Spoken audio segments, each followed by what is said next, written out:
Speaker గారితో సవినయంగా మనవి చేసేది ఏంటంటే సభ నడుపుతున్న తీరు పట్ల నా తీవ్ర ఆవేదన వ్యక్తం చేస్తా ఉన్నా. ఫస్ట్ క్వశ్చన్లో నేను చెయ్యెత్తితే మీరు సిగ్నేటరీ కాదు, మీకు మైక్ ఇవ్వమన్నారు. థర్డ్ క్వశ్చన్లో సిగ్నేటరీ కానటువంటి వ్యక్తికి మీరేమో ఇప్పుడు మైక్ ఇచ్చారు. ఎందుకు ఇచ్చారని మేము అడగడం లేదు. సభా సాంప్రదాయాలు అందరికీ సమానంగా ఉండాలని సవినయంగా మీకు విజ్ఞప్తి చేస్తున్నాం. ఇకపోతే మా సీతక్క గారు ఒక మాట అన్నారు, నా పేరు తీసుకొని, మీరు అప్పుడే డబ్బులు ఇచ్చి ఉంటే బాగుండేదని. ఎస్, నేను ఇచ్చాను. మా గౌరవ కేసీఆర్ గారి ఆదేశాల మేరకు పల్లె ప్రగతి కింద ప్రతి నెల 275 కోట్ల రూపాయలు మేము గ్రామ పంచాయతీలకు ఇచ్చాం. పల్లె ప్రగతి ప్రారంభమైన తర్వాత 3,300 కోట్ల రూపాయలు 3,300 కోట్ల రూపాయలు మేము గ్రామ పంచాయతీలకు ఇచ్చాం. ఒకవేళ మీరు ఆ పద్ధతిని కొనసాగించుంటే నెల 275 కోట్లు ఇచ్చుంటే ఇవాళ ఈ బకాయిలు ఉండేటియే కాదు అనేటువంటి విషయాన్ని మనం చేస్తా ఉన్నా. ఇవాళ కాంగ్రెస్ పార్టీ ఈ సర్పంచుల పాలిట, పేద కాంట్రాక్టర్లు, ఎంపీటీసీలు, జెడ్పీటీసీల పాలిట ఈ హస్తం గుర్తు భస్మాసుర హస్తమై కూర్చున్నది. ఇవాళ వాళ్ళ ఉసురు పోసుకుంటున్నారు. సో దయచేసి మంత్రి గారిని నేను స్పష్టంగా అడిగా, సంవత్సర కాలంలో మీరు క్లియర్ చేయలేదు. ఒక్క నవంబర్లో బడా కాంట్రాక్టర్లకు 1,200 ఇచ్చారు. అందులో సగం ఇస్తే సర్పంచ్ల బిల్లులు క్లియర్ అవుతుండే. ఎప్పట్లోకి ఇస్తారో స్పష్టంగా చెప్పండి అంటే త్వరలో ఇస్తాం, చూస్తాం, చేస్తామన్నారు.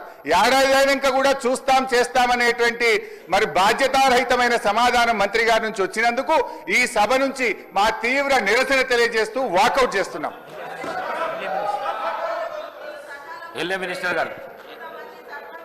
మినిస్టర్ గారు అధ్యక్ష, గౌరవ సీనియర్ శాసనసభ్యులు హరీష్ రావు గారు మాట్లాడుతూ ప్రతి నెల 270 కోట్ల రూపాయలు రిలీజ్ చేసిన తర్వాత బకాయిలు ఉంటాయి. అధ్యక్ష, మేము డిసెంబర్లో ప్రభుత్వాన్ని ఏర్పాటు చేయడం జరిగింది.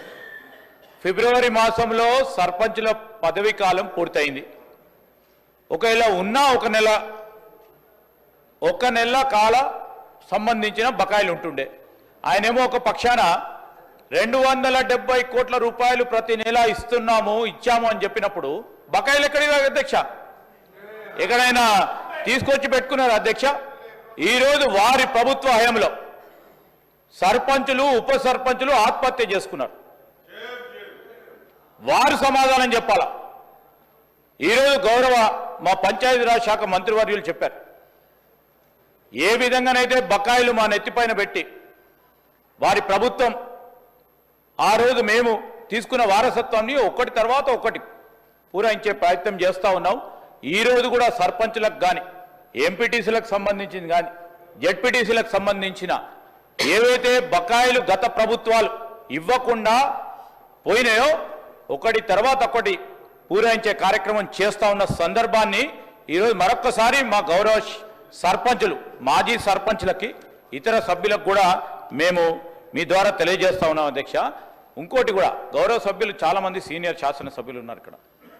క్వశ్చన్ అవర్స్కి సంబంధించి క్లారిఫికేషన్స్ ఉండవు, సభను పక్కదారి పట్టించే కార్యక్రమం చేస్తున్నారు. సరే, గౌరవ శాసన సభాపతి గారు మీరు ఆ స్థానంలో ఉండి ఇంకేదైనా సమాధానం అక్కడ కూర్చున్న మాజీ సర్పంచ్ సోదరులకు ఉపయోగపడే విధంగా ఏదైనా అడుగుతారంటే సభను ప్రక్కదారి పట్టించి కేవలం రాజకీయాల ఉద్దేశంతో వారి పరిపతిని పెంచుకునే ప్రయత్నం చేస్తాను. నేను దయచేసి స్పీకర్ గారిని కోరుతా ఉన్నాం అధ్యక్ష, క్వశ్చన్ అవర్లో క్లారిఫికేషన్స్ సంబంధించి ఆలోచన చేయమని కోరుతా ఉన్నాం అధ్యక్ష. క్వశ్చన్ నంబర్ 566, మాదిరెడ్డిపల్లి చెరువులో నీటి కాలుష్యం, పరిశ్రమల మరియు వాణిజ్య శాఖ మంత్రి గారు. అధ్యక్ష, మొదటి ప్రశ్నకు సమాధానం అవునండి. కాలుష్య నియంత్రణ మండలి ఫిర్యాదులను స్వీకరించబడినాయి. రెండవ ప్రశ్న, దానికి సంబంధించి తీసుకోవాల్సిన చర్యల విషయంలో Emmanuel labs, APL health care, Aurobindo pharma, Evertogen India ఈ కంపెనీలకు సంబంధించిన వర్షపు నీటితో పాటు కాలుష్యాలను వ్యవసాయ భూముల్లో విడుదల చేస్తున్నారని, తద్వారా తమ భూములు దెబ్బతింటున్నాయని సదరు పరిశ్రమలపై చర్య తీసుకోవాలని కోరుతూ ఫిర్యాదులు అందాయి. 3 యూనిట్లు అంటే APL health care limited unit 1,